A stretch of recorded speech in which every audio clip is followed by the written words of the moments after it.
আমার মনে হয় যে সবাই একটা ব্যাপারে আমরা একমত, যে আমরা আমাদের বাংলাদেশের যে জাতীয় নিরাপত্তা, সেই নিরাপত্তাকে রক্ষা করার ব্যাপারে বাংলাদেশের জনগণ ঐক্যবদ্ধ আছে, এই ব্যাপারে আমরা একমত।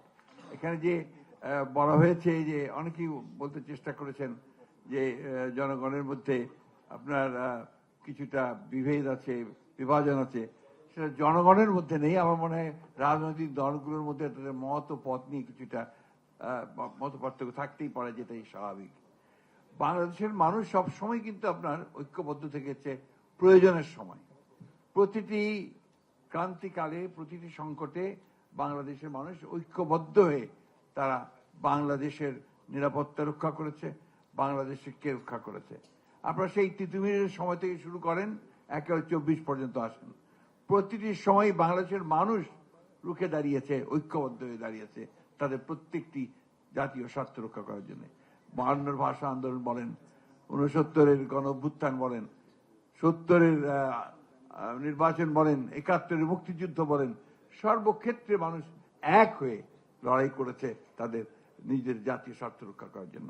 সুতরাং আমি এটাকে মনে করি যে এটা আমাদের কাছে ঠিক একটা বড় সমস্যা বলে আমি মনে করি না। বাংলাদেশের মানুষ ঐতিহাসিকভাবে তারা ঐক্যবদ্ধ থাকে তাদের প্রয়োজনের সময়। মূল ব্যাপারটা হচ্ছে যে আসলে জনগণকে আপনাকে ক্ষমতায়িত করতে হবে, জনগণের সার্বভৌমত্বকে নিশ্চিত করতে হবে। যদি আমরা সেটা করতে পারি, তাহলে আমাদের জাতীয় নিরাপত্তাও নিশ্চিত হবে, আমাদের অন্যান্য বিষয়গুলো অত্যন্ত সহজ হয়ে আসবে। আমরা গণতন্ত্রই চর্চা করতে পারিনি ঠিক মতো। আমরা গণতন্ত্রকে চর্চা করতে গিয়ে প্রতি পদে পদে বাধা পেয়েছি। সেই জায়গায় আজকে আমাদেরকে একমত হতে হবে। আমার ধারণা যে আমরা সবাই এই ব্যাপারে একমত হয়েছি, এবং অনেকে নেতিবাচক কথা বলছেন, আমি কিন্তু খুব ইতিবাচক দেখতে পাচ্ছি সামনে। বাংলাদেশের মানুষ তর্ক করছে, বিতর্ক করছে, আলোচনা করছে, এবং তার মধ্য দিয়ে কিন্তু তারা একটা জায়গায় এসে পৌঁছচ্ছে।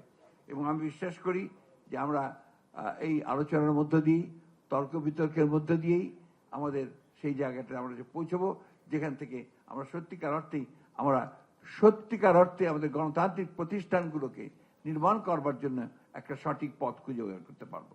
এখানে খুব ইম্পর্টেন্ট কথা যেটা আমরা মনে করি, যেটা কুশল বলেছেন, আসলে ডেমোক্রেটিক ইনস্টিটিউশনস গুলোকে আমাকে শক্তিশালী করতে হবে, এবং এটাকে শক্তিশালী করতে যদি পারি, তাহলে আমি জাতীয় নিরাপত্তাকেও আমি নিশ্চিত করতে পারবো, এবং আমার অন্যান্য বিষয়গুলোকে আমি সামনের দিকে এগিয়ে নিয়ে যেতে পারবো।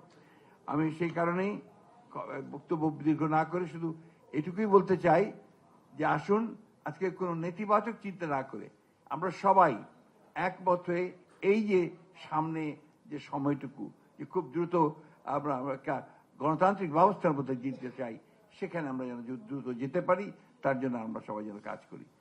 প্রশ্নটা হচ্ছে গণতন্ত্রে ফিরে যাওয়া, প্রশ্নটা হচ্ছে গণতন্ত্রের উত্তরণ ঘটানো, প্রশ্ন হচ্ছে যে গণতান্ত্রিক রাষ্ট্র ব্যবস্থা চালু করা। আপনারা রাষ্ট্র ব্যবস্থা মেরামতের কথা আমরা বলেছি, এটা তো অনেক আগেই বলেছি। আমরা আপনার সেই 2016 সালে আমরা রাষ্ট্র সংস্কারের কথা বলেছি। আমরা 2023 সালে 31 দফার কথা বলেছি, যেখানে আপনার পুরো রাষ্ট্র সংস্কারের কথা বলেছি। তো কোথায় প্রবলেমগুলো হচ্ছে আমি বুঝতে পারি না। আমার কাছে মনে হয় যে আমাদের চিন্তা ভাবনার মধ্যে এই জায়গাটাতে আমাদের এক হওয়া দরকার, যে আমরা সবাই এক হয়ে আমাদের রাজনৈতিক দল, যেহেতু আমরা গণতন্ত্রে বিশ্বাস করি, আমাদের তো বিভিন্ন মত থাকবেই, সেই মতগুলোকে আমরা এক জায়গায় নিয়ে এসে আমরা অন্তত এক জায়গায় আসি, যে আমরা গণতন্ত্রে ফিরে যাব, একটা জনগণের ক্ষমতায়ন করব, জনগণের ক্ষমতা জনগণকে ফিরিয়ে দেব, সে তার ভোট প্রদানের মধ্য দিয়ে তার সেই মতকে প্রতিষ্ঠিত করবে, এবং সত্যিকার অর্থেই একটা গণতান্ত্রিক রাষ্ট্র ব্যবস্থা প্রতিষ্ঠা করবে। ধন্যবাদ।